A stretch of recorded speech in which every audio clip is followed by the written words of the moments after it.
예수님께서 겟세마네 동산에서 제사장들과 장로들이 보낸 무리들에게 잡히신 후에 대제사장 가야바의 집에 끌려가서 산헤드린 공회에서 재판을 받았습니다. 유대인의 공회에서는 하나님을 모독한 신성 모독죄로 이렇게 이제 죽이기로 결정을 하였고요.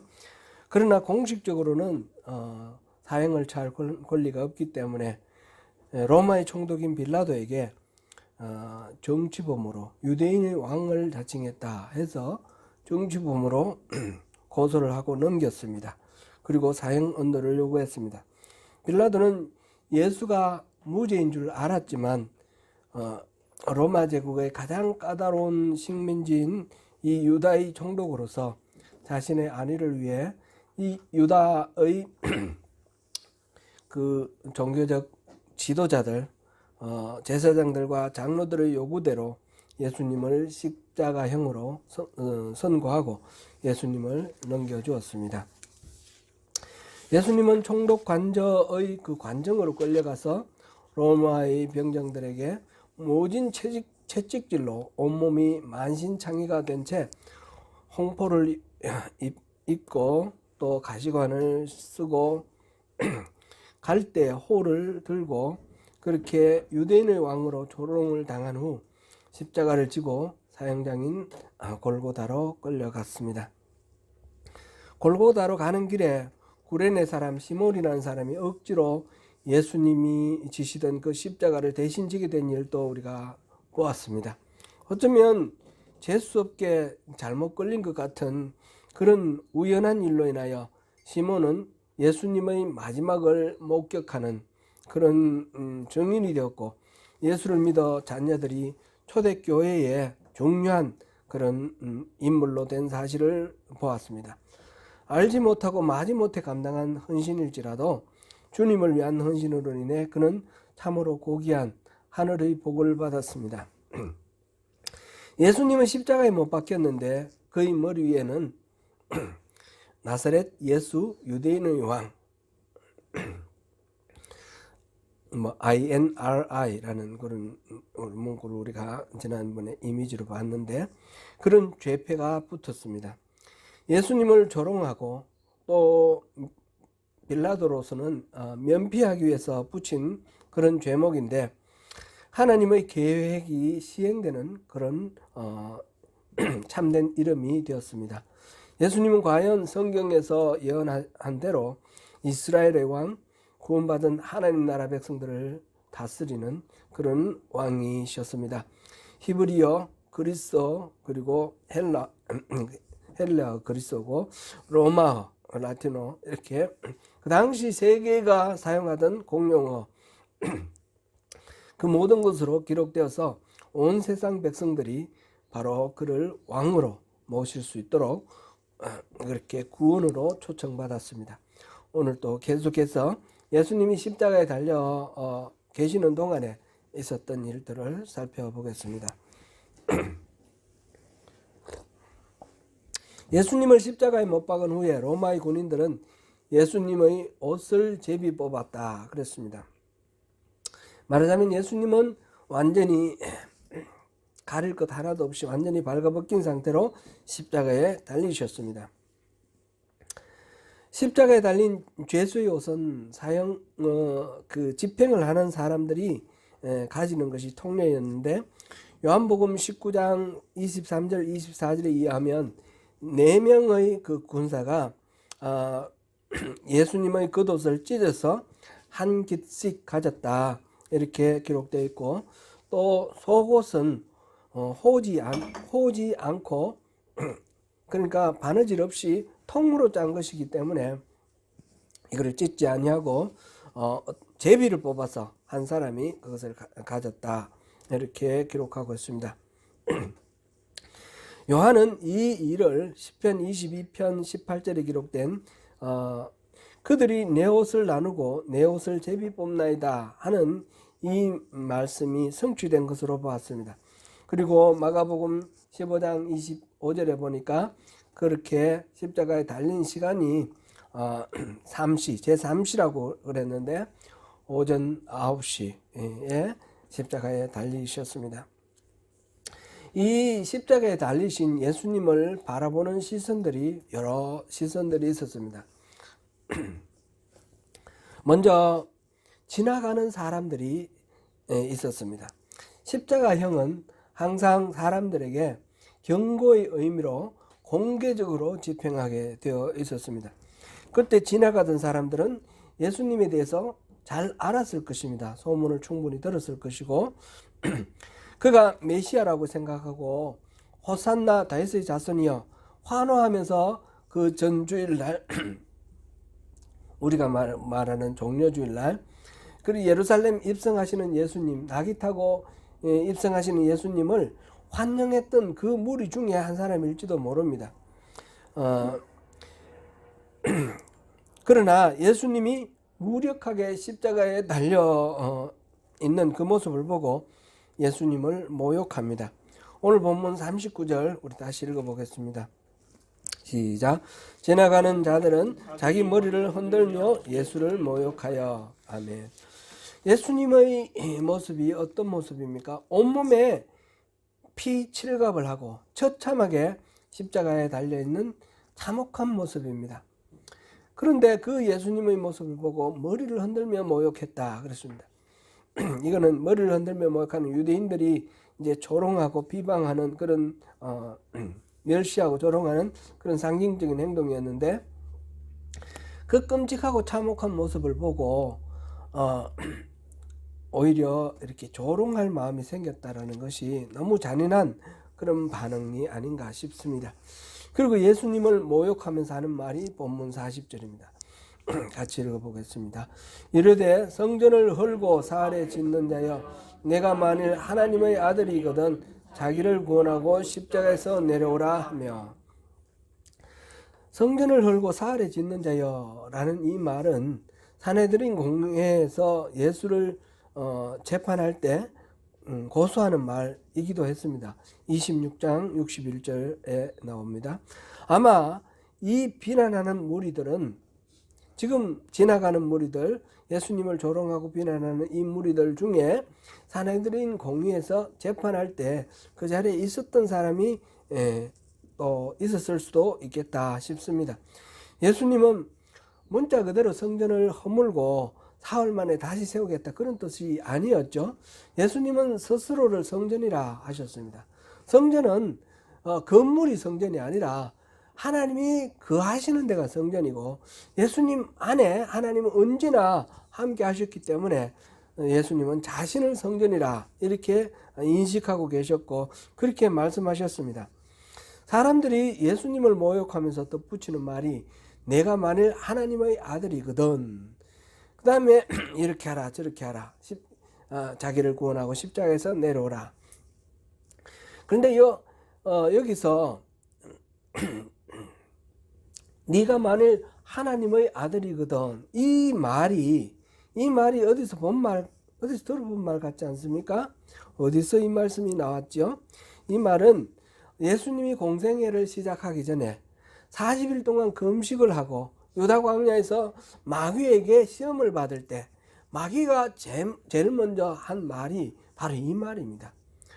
네가 하나님의 아들이거든 이 돌들로 떡이 되게 하라. 네가 만일 하나님의 아들이거든 높은 성전 위로 꼭대기로 이제 끌고 가서 거기서 이제 하는 말이 네가 하나님의 아들이거든 여기서 뛰어내려라. 천사들이 받쳐줄 거다. 그렇게 했던 이야기입니다. 말하자면 사단이 예수님을 유혹할 때 하던 말이었는데 잠시 물러나 있던 이 사단이 끊임없이 예수님을 찾아와서 유혹하는 그 장면이 이 마지막 십자가에 달려있는 이 순간에도 지금 벌어지고 있다는 것을 우리가 알 수 있겠습니다. 사단은 예수님을 이렇게 육체적으로 약해져 있고 위기 가운데 있을 때에 접근해서 미혹하려는 이런 속성을 가지고 있습니다. 그리고 이제 무리들이 하는 말이 자기를 구원하고 십자가에서 내려오라 그렇게 말합니다. 이 그릇된 메시아관에 물들어 있던 유대인들이 하는 어리석은 요구들입니다. 그들은 메시아라면 여러 가지 기적들을 베풀기도 하고 능력을 행사할 뿐만 아니라 스스로 어떤 위기에 있거나 문제에 사로잡혀 있을 때 구원할 수 있는 그런 능력도 있다 이렇게 믿었습니다. 물론 예수님은 그런 능력을 모두 다 가지신 분입니다. 그러나 예수님이 지금 가시는 길은 자기 희생을 통해서 온 인류를 구원하려고 하시는 그 십자가의 길입니다. 예수님이 십자가를 지신 이유는 예수님이 십자가를 지신 그 이유를 모르면 우리 신앙은 온전한 신앙을 가질 수가 없습니다. 믿음이 좋아지면 기도의 능력이 생기고 어떤 놀라운 능력을 발휘해서 병을 고친다든지 또는 세상에 어떤 권력을 얻고 부를 얻는 그런 능력을 갖게 된다든지 힘들지 않고 편안한 그런 삶을 살 수 있게 된다든지 이런 식의 어떤 능력을 가지는 것으로 생각한다면 그거는 믿음에 대한 오해입니다.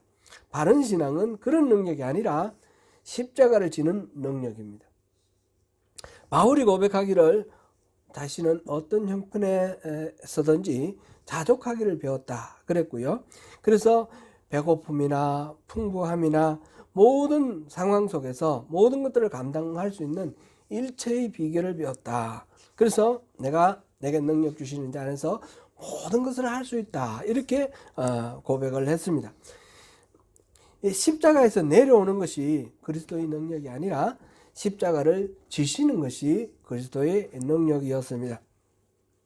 십자가에 달리신 예수님을 현장에서 목격하고 있는 두 번째 부류는 장로들과 서기관들과 대제사장들과 서기관들과 장로들입니다. 이들은 예수님을 사형에 처하도록 적극적으로 체포하고 재판하고 그다음 빌라도에게 넘기고 그다음에 빌라도를 압박해서 사형 선고를 내리도록 한 그 장본인들입니다. 그들도 지나가다가 보고 예수님을 조롱하고 비방하는 그 사람들과 같은 비슷한 생각을 하고 있습니다. 그리고 하는 말이 42절입니다. 우리 같이 읽어봅니다. 시작. 그가 남은 구원하였으되 자기는 구원할 수 없도다. 그가 이스라엘의 왕이로다. 지금 십자가에서 내려올지어다. 그리하면 우리가 믿겠노라. 이들의 이야기도 똑같이 십자가에서 내려오라. 그런 이야기입니다. 그리하면 우리가 믿겠노라. 과연 예수님께서 십자가에서 그 자리에서 내려오셨으면 이들이 믿었을까요? 저도 사실 이 대목을 읽을 때 그런 생각이 많이 들었습니다. 예수님이 그때 착 내려와서 하나님의 아들인 것을 증명을 하시고 그래서 그 다음에 사람들이 더 이상 반박하지 못하고 굴복하지 않았을까? 왜 그렇게 안 하셨을까? 그런 생각을 하기도 했습니다. 그러나 자세히 생각해보면 이전에도 예수님이 이 사람들이 표적을 구할 때에 요나의 표적밖에는 내가 줄 것이 없다. 나는 다른 표적은 주지 않겠다. 이렇게 말씀하시는 장면이 나옵니다. 마태복음 12장 39절에도 나오고 16장 4절에도 나오는데 이 표적을 구하는 이 사람들이 표적을 구할 때에 이미 예수님은 수많은 기적을 베푸시고 난 뒤입니다. 그 소문도 들었고 그 현장에서 보기도 했습니다. 그런데 그 기적들은 또 경험을 하면서 믿지 않고 또 표적을 내놔라 그렇게 얘기를 합니다. 예수님이 십자가에서 내려오시면 우리가 믿겠노라 하지만 예수님이 내려오시면 또 그들은 믿지 않을 것입니다. 다른 어떤 명목을 갖다 붙이든지 또 믿지 않을 것입니다. 그건 너무나 뻔한 이야기입니다. 무엇보다도 예수님의 십자가는 인류의 구원을 위한 대속제물로 하나님이 계획해 놓으신 과정입니다. 그래서 예수님께서 그 자리에 내려오신다라는 것을 사람들이 그런다고 예수님을 믿지도 않겠지만, 그것과 별개로 예수님께서는 이 십자가를 지셔야만 했습니다. 그가 남은 구원하였으되 자기는 구원할 수 없도다. 사람들이 그렇게 조롱하며 말했는데, 이거는 자신은 희생시키더라도 온 인류를 구원하고자 하는 이 거대한 하나님의 계획과 예수님의 그 희생인데, 결코 그거를 조롱할 수 있는 말이 아닙니다. 그리고 사람들은 말했습니다. 그가 이스라엘의 왕이로다. 지금 죄패에는 유대인의 왕이다 이렇게 기록되어 있는데, 그렇게 적혀 있는데, 이 제사장들과 또 서기관들과 이 장로들은 유대인의 왕이로다 이 말 대신에 이스라엘의 왕이다, 뭐 그 말인데 같은 말인데 비난을 유대인의 왕이다, 자기들이 당사자인데 어쨌든 불편했던 것 같습니다. 그래서 똑같은 말을 돌려서 이렇게 말을 하고 있는데, 계속해서 43절을 읽어보겠습니다. 시작. 그가 하나님을 신뢰하니 하나님이 원하시면 이제 그를 구원하실지라. 그의 말이 나는 하나님의 아들이라 하였도다 하며. 아멘. 제가 잘못 읽어서 다시 읽었습니다. 그가, 예수님이, 그 사람들이 지금 주변에 있는 제사장들과 서기관들과 장로들이 하는 말입니다. 예수님, 그가 하나님을 신뢰하니 하나님이 원하시면 이제 그를 구원하실지라. 그의 말이 나는 하나님이라 하였도다. 유대인들은 이렇게 믿고 하는 말일까요? 역시 조롱하는 말입니다. 그들은 예수님을 하나님의 아들이라고 절대 믿지 않았습니다. 그러므로 하나님이 원하시면 그를 구원하실 것이다 이 말도 전혀 믿지 않았습니다. 만약 믿었다면 절대로 그를 십자가에 달지 않았겠죠. 그냥 절대 그럴 리가 없다라고 말하는 겁니다. 그는 하나님의 아들일 리도 없고, 그는 절대로 스스로 구원할 수도 없고, 그런 이야기를 지금 이렇게 말하고 있습니다. 예수님이 십자가에 못 박힐 때에 현장을 목격한 세 번째 부류가 두 강도입니다. 양쪽에 십자가에 못 박힌 이 두 강도. 당시 십자가형을 당한 사람은 정치범밖에 없습니다. 그러므로 이 강도라고 번역된 이 말은 다른 사람의 재물을 강압적으로 빼앗은 도둑을 의미하는 강도가 아닙니다. NIV 영어 성경에 보니까 The Rebels라고 그렇게 되어 있습니다. 반역자, 정치범, 반역자입니다. 유대 해방을 위해 뭔가 활동을 하다 잡힌 사람들입니다. 아마도 예수님 대신에 유월절 특사로 방면받은 그 바라바와 같은 일당으로 추측됩니다. 당시 유다에는 우리가 이제 성경으로 번역될 때 열심당 또는 열혈당 이렇게 번역되어 있는 그 영어 성경에는 젤롯당이라고 되어 있고요. 히브리 말로는 시카리당이라 그랬는데, 이 열혈당 이들은 무장 독립을 꾀하는 혁명가 집단들이었는데 거기에 속한 사람들이 아니었을까 이렇게 추정합니다. 그래서 리벨스라고 번역이 되어 있는 거죠. 마태는 예수님과 함께 십자가에 못 박힌 이 강도들도 이와 같이 욕하더라 이러고 이제 말았는데, 이 강도들의 반응에 대한 예수님의 말씀에 대해서는 누가복음 23장 39절에서 43절에 자세히 기록하고 있습니다. 우리 함께 살펴보시겠습니다. 달린 행악자 중 하나는 비방하여 이르되 내가 그리스도가 아니냐 너와 우리를 구원하라 하되, 하나는 그 사람을 꾸짖어 이르되 내가 동일한 정죄를 받고서도 하나님을 두려워하지 아니하느냐.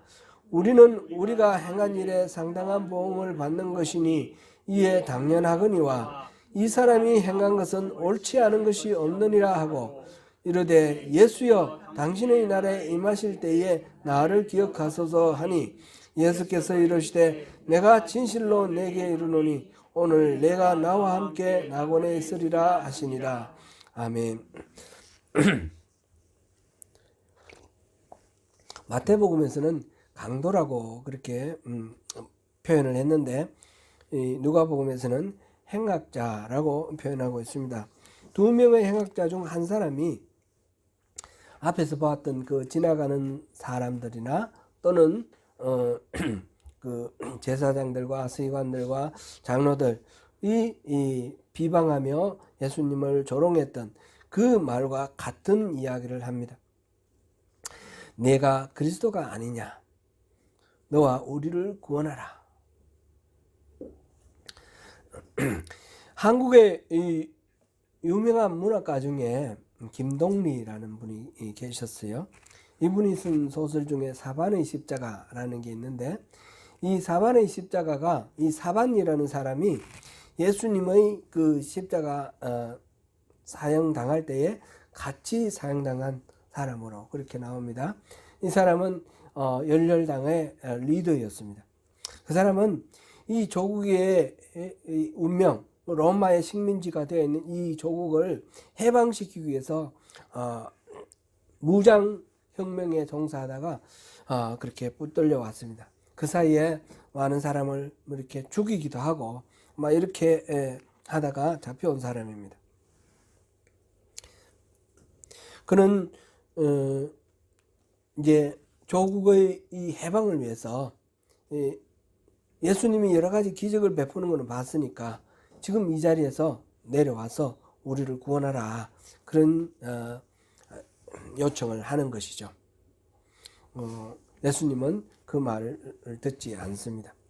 물론 이 김동리 선생은 제가 봤을 때 예수님을 그 사반의 십자가의 사반이 아마 김동리 선생의 생각이 아닌가 싶은데 예수님을 구세주로 생각한 것은 아닌 것 같아요.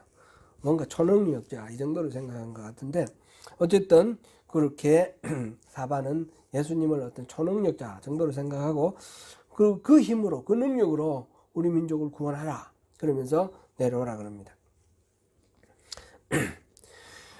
두 행악자 중 한 사람은, 이거는 이제 소설 얘기니까 그렇다는 건 아니고 우리가 한번 생각해 볼 때 도움이 되는 그런 장면이죠. 두 행악자 중 한 사람은 예수님을 우리를 구원하라 그렇게 요청을 했는데, 다른 한 사람은 자기 동료를 꾸짖으면서 우리는 정죄를 받아 마땅할 죄를 지은 죄였지만 그래서 상당한 보응을 받는 것이지만 그러나 이 사람이 행한 것은 옳지 않은 것이 없다, 이렇게 이야기를 합니다.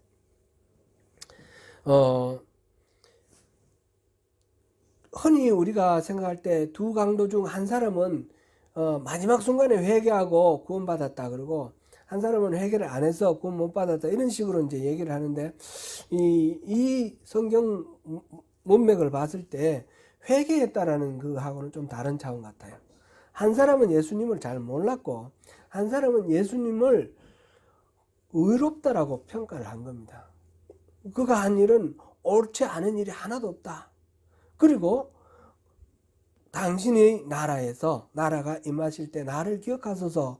그러니까 이 사람은 예수님의 말씀 또 그 설교를 들었는지도 많이 들었을 수도 있을 것 같습니다. 그러면서 예수님이 하시는 말씀이 이 땅에서 식민지를 벗어나서 해방되는 그런 차원 정도가 아니라 이 죽음 이후 영원한 생명에 이르는 그런 하나님의 나라를 이야기하고 있다는 사실을 분명하게는 알았다고 할 수 없겠지만 어느 정도 죽음 이후의 비전을 보았다, 이렇게 볼 수 있겠습니다. 그래서 당신의 나라가 임하시면 나를 구원하소서, 이렇게 부탁을 합니다. 예수님께서 내가 진실로 내게 이르노니 오늘 내가 나와 함께 낙원에 있으리라. 예수님이 누구신지를 아는 것이 중요한 것입니다. 예수님이 십자가에서 죽으신 이유를 아는 것이 중요한 것입니다. 예수님이 그 당시에 생각해보면 안 아프셨을까요? 괴롭지 않으셨을까요? 고통이 없었을까요? 이거 좀 그만두고 싶다, 벗어나고 싶다는 생각이 안 들으셨을까요? 그게 사실상 그 일이 일어나기 전부터 너무너무 끔찍한 상황이라는 걸 충분히 예상했기 때문에 겟세마네 동산에서 땀이 피가 되도록 핏방울처럼 떨어지도록 땀이 떨어지도록 그렇게 기도를 하면서 할 수 있거든 이 잔을 내게서 지나가게 하소서라고 하나님께 구했습니다. 그거는 너무 끔찍한 일이라는 것을 예수님이 알고 계셨어요. 그리고 이 십자가에서 아버지 어찌하여 나를 버리시나이까?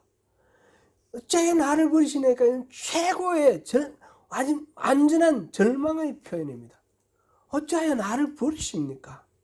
그런 절망적인 절규를 하고 있는 이 예수님이 고통이 없어서 감당한 게 아니죠. 그 끔찍한 고통, 절망의 절규를 부르짖지 않을 수 없을 정도의 그 고통을 감수를 하시는 거죠. 왜 그렇습니까? 하나님의 계획에 따라서 우리를 구원하시려고 십자가를 지신 것입니다. 능력이 없어서 못 내려온 것이 아니고 아프지 않아서 하나님이시니까 하나도 안 아파서 고통이 없어서 그냥 설설 그냥 지나갔거나 그런 것이 아닙니다. 패션 오브 크라이스트 그 영화 다 보셨을 텐데 그 영화는 그 인간적인 고통을 좀 이렇게 느끼게 하는 그런 효과가 있는데 그래서 예수님이 너무너무 불쌍하다 이렇게 생각하면 그거는 또 오해이고요. 그런 끔찍한 그 고통을 왜 무릅쓰고 그 십자가를 감당하셨을까? 그 주님의 마음을 읽는 것이 중요한 것입니다. 그렇게 우리를 구원하시고 우리를 살리시기 위해서 이렇게 예수님께서 십자가를 지신 것입니다. 그 의미 다 알지는 못했지만 이 도둑은 이 강도 강도는 예수님이 누군지는 분명히 알지는 못했지만 그가 한 일 중에 옳지 않은 것이 없다 이것을 알았습니다. 이분은 의로운 분이다. 이분은 이 땅에서 제한할 수 없는 그런 새로운 나라 하나님의 나라에 대해서 어느 정도 비전을 보았다 이렇게 볼 수 있겠습니다. 예수님을 둘러싸고 있었던 그 사형장의 현장에서 수많은 사람들이 지켜봤습니다. 지나가는 나그네도 있었고요. 그 사형을 이끌어낸 그 유대의 종교적 지도자들도 있었고 가족들에 대한 이야기는 지금 나오지 않지만 그런 많은 사람들이 있었지만 다 예수님을 알지 못했습니다. 그러니까 조롱하고 비방하고 내려오라. 십자가에서 내려오라. 너 스스로를 한번 구원해보라. 그러고 있는데 오직 한 사람, 이 강도. 그는 예수님의 그 십자가의 의미를 어느 정도 이해를 했습니다. 그래서 그는 구원을 받는 그런 첫 번째 열매가 되었다. 이렇게 볼 수 있겠습니다. 사랑하는 성도 여러분, 우리는 예수님이 지셨던 그 십자가의 사건을 어떻게 보고 있습니까?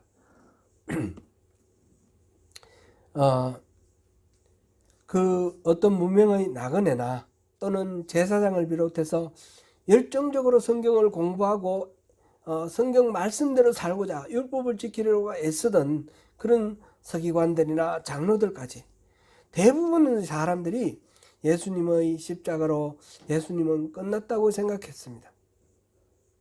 그 십자가는 예수님의 몰락, 예수님의 마지막이라고 생각했습니다.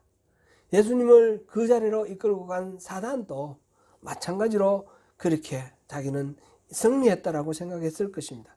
그러나 그렇지 않았습니다. 십자가는 하나님의 구원 계획의 첫 장이었습니다. 사람들은 예수님께 십자가에서 내려오라 했지만 예수님은 십자가에서 머무는 그런 능력을 발휘하셨습니다. 십자가에서 죄에 대한 하나님의 진노가 벗겨졌고 예수님은 부활로 우리를 영원한 생명으로 이렇게 약속하시고 초청하셨습니다. 사랑하는 성도 여러분, 십자가에 달린 예수님을 바로 바라보시는 가운데 승리하시는 저와 여러분 되시기를 축원합니다.